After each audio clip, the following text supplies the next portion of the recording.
മനുഷ്യ-വന്യജീവി സംഘർഷം അതിരൂക്ഷമായി തുടരുന്ന കേരളത്തിൽ കുങ്കിയാനകൾക്ക് കടുത്ത ക്ഷാമം. ഉത്തരേന്ത്യയെ അപേക്ഷിച്ച് ദക്ഷിണേന്ത്യയിലാണ് മനുഷ്യ-വന്യജീവി സംഘർഷം അതിരൂക്ഷമായി നടക്കുന്നത്. പ്രതിവർഷം 100-ൽ കൂടുതൽ ആൾക്കാരാണ് ദക്ഷിണേന്ത്യൻ സംസ്ഥാനങ്ങളായ കേരളം, തമിഴ്നാട്, കർണാടക എന്നിവിടങ്ങളിൽ വന്യമൃഗങ്ങളുടെ ആക്രമണത്താൽ കൊല്ലപ്പെടുന്നത്. ഇതിൽ ഭൂരിഭാഗം ആൾക്കാരും കാട്ടാനകളുടെയും നരഭോജി കടുവകളുടെയും ആക്രമണത്തിലാണ് കൊല്ലപ്പെടുന്നത്.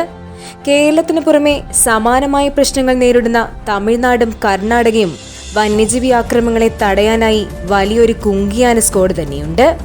കർണാടകയ്ക്ക് 15 മുതൽ 20 വരെ കുങ്കി പരിശീലനം ലഭിച്ച ആനകളും തമിഴ്നാടിന് 10 മുതൽ 15 വരെ കുങ്കി പരിശീലനം ലഭിച്ച ആനകളുമുള്ളപ്പോൾ കേരളത്തിന് സ്വന്തമായിട്ടുള്ളത് 10-ൽ താഴെ ആനകൾ മാത്രമാണ്. മുൻപൊന്നുമില്ലാത്ത വിധം കാട്ടാനകളുടെ ശല്യം അതിരൂക്ഷമാകുന്ന കേരളത്തിൽ കാട്ടിൽ നിന്നും ജനവാസ മേഖലയിലേക്ക് എത്തുന്ന ഒറ്റയാന്മാരെ തിരികെ കാട് കയറ്റുവാനായി കുങ്കിയാനകളെ ഉപയോഗിക്കാറുണ്ട്. എന്നാൽ താൽക്കാലികമായി എത്തുന്ന ഈ കുങ്കിയാനകൾ മടങ്ങുന്നതോടെ ഉൾക്കാട്ടിലേക്ക് തുരത്തിയ ഒറ്റയാന്മാർ മടങ്ങിയെത്തുകയും വീണ്ടും ജനവാസ മേഖലയിൽ പ്രശ്നങ്ങൾ ഉണ്ടാക്കുകയും ചെയ്യുന്നു.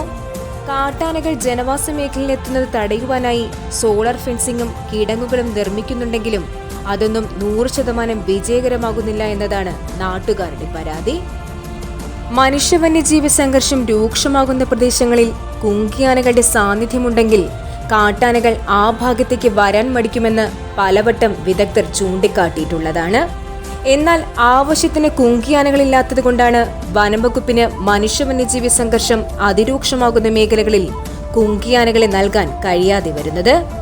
ഇന്ന് കേരളത്തിലെ കുങ്കിയാന സ്ക്വാഡിലെ ഭൂരിഭാഗം വരുന്ന ആനകളും ഒരു കാലത്ത് പ്രശ്നക്കാരായിരുന്ന കൊമ്പന്മാരാണ്. വടക്കനാട് കൊമ്പനും കല്ലൂർ കൊമ്പനും PT7-ഉം PM2-ഉമൊക്കെ ഒരു കാലത്ത് കാടും നാടും വിറപ്പിച്ച കൊമ്പന്മാരാണ്. ഇവരെയൊക്കെ പിടികൂടി ചട്ടം പഠിപ്പിച്ച് ഇപ്പോൾ മനുഷ്യർക്ക് ഉപകാരപ്പെടുന്ന രീതിയിൽ കുങ്കിയാനകളാക്കി പരിശീലനം നൽകിയിരിക്കുകയാണ്.